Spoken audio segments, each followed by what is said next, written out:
అన్నా నేను దేవుడి సేవ చేస్తున్నా కదా, నేను పరిచయం చేస్తున్నా కదా, నేను ప్రార్థన పరంగా చెప్పేసి భార్య పిల్లల్ని నిర్లక్ష్యం చేస్తాను అంటే అటువైపు వంగిపోతారు, దేవుని వైపు వంగుతున్నారు. లోకాన్ని స్థితిగతిలో ఎక్కిబడి యొక్క ఈ జీవితాన్ని పక్కకు పెట్టి అటువైపు వంగిపోయారు. దేవుడు దాన్ని ఇష్టపడడు.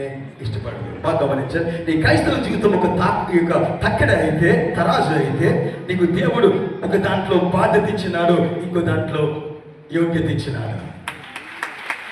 ఒకవైపు బాధ్యత, ఇంకోవైపు యోగ్యత. నీ భార్య, నీ పిల్లలు, ఒక నువ్వు లేమని అయితే అంటే జాబ్ చేస్తూ సేవ చేస్తే, నువ్వు లేమన్షిప్ ఉన్నట్టయితే, నువ్వు లేమని ఉన్నట్టయితే ఒక నీకు భార్య, పిల్లలు, భర్త, కుటుంబము, ప్రార్థన ఇది కలిగి ఉండాల. ఇంకోవైపు దేవుని కూడా అలాగే కలిగి చెప్పండి. నీ భార్యను, నీ పిల్లల్ని సంరక్షించుకుంటూ, నీ కుటుంబాన్ని కాపాడుకుంటూ, ఉద్యోగ సాక్షరత కలిగి సరిగా ఉండాలి. దానికి సైమల్టేనియస్గా అలాగే నీవు నీ దేవుని, నీ ప్రార్థన, సంఘ కార్యక్రమాలు, సంఘ పరిస్థితులు, నీ ప్రార్థన కాలాన్ని కలిగి ఉండాలి. నేను సేవ చేస్తాను, నీ తెలవదానే పొద్దున్న పని చెప్తాను పో.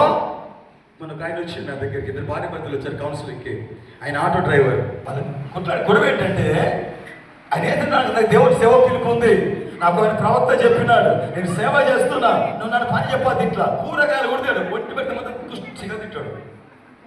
ఒంటి పెడితే పుష్టిగా ఆమె చెప్తున్న మాట ఆ భార్య చెప్తుంది, అన్న నయ్య పైసి వాడు అన్న, ఆటో నడుపుతాడు, సేవలు పోతాడు, ₹1 ఇంట్లోకి ఇయ్యాడు. నేనే మిషన్ కొట్టుకుంటూ ఆ డబ్బు కూడా పెట్టి పిల్లల ఫీజులు కట్టాలా, ఇంట్లో రేషన్ తేవాలా, ఇదేం సేవ నా దేవుడు చెప్పాడా? నో, దేవుడు చెప్పదా? You have to balance your life. నీ జీవితాన్ని నువ్వు సమతులంగా చేయాలా. నువ్వు సేవ చేస్తున్నావా, ప్రార్థిస్తున్నావా? చాలా మంది భర్తలు పొద్దున్న కమిషన్, చాలా మంది ప్రార్థనలు ఏం చేస్తారంటే, ప్రవీణ్ అని చెప్పండి ప్రార్థన చేయవు, నన్ను మాత్రం చేయొద్దు, మధ్యలో ప్రార్థన చేయమని చెప్పండి. ఈ రోజు వచ్చి నేను 3 గంటలు ప్రార్థిస్తానని చెప్పేసి కూరగాయలు తెచ్చే టైంలోనే మోకరించకు. కూరగాయలు స్కూల్లో తెచ్చే టైంలోనే బైబిల్ పట్టుకోకు. హల్లెలూయా. Balance your Christianity. నీ క్రైస్తవత్వాన్ని నువ్వు సరిగా చూసుకోగలగాల. బాగా గమనించాలి. నీ భార్య, పిల్లలు, నీ కుటుంబము, నీ బాధ్యత ఎంత ఉందో దేవుడి సేవ విషయంలో కూడా. సునీల్ అన్న పిలిచి, తమ్ముడు పన్నుంది చెట్లేదవరా అంటే, అన్న ఇప్పుడే పొలం కాడికి పోయొచ్చింది అన్న, ఈ పంత ఇరుగున్నది, నొప్పులు ఉన్నాయి అన్న, సామలన్నని వీలు, పవదస్తానని వీలు అని అనొద్దు. నీ కుటుంబము, నీ పొలం పని ఎంత చేసుకున్నావు, దేవుని పని కూడా అలాగే సరిగా బ్యాలెన్స్. అది దేవునికి ఇష్టమైనది. హల్లెలూయా. ప్రార్థన చేస్తున్నాను, భార్య పిల్లల్ని నిర్లక్ష్యం చేయమాకు. నేను సేవ చేస్తున్నాను, కుటుంబాన్ని విడిచిపెట్టి విచ్చలవిడిగా తిరగమాకు. వంగిపోతావు.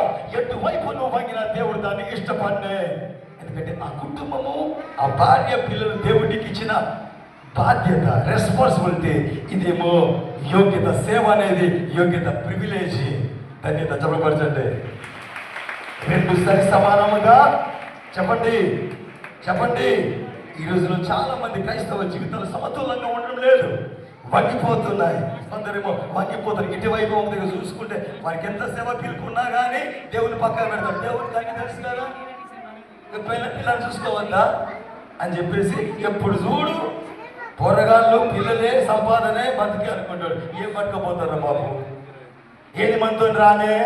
నా దగ్గర 3 లక్షల ఫోన్లు ఉన్నాయి. ఇక్కడ 3 ఫోన్స్ ఉన్నాయి, 3.5 లక్షల పైన ఇవి. నాకు పోయినప్పుడు నాకు వస్తాయా? మరి ఇది రాని వారికి కారణం ఎందుకమ్మా? Balance your life.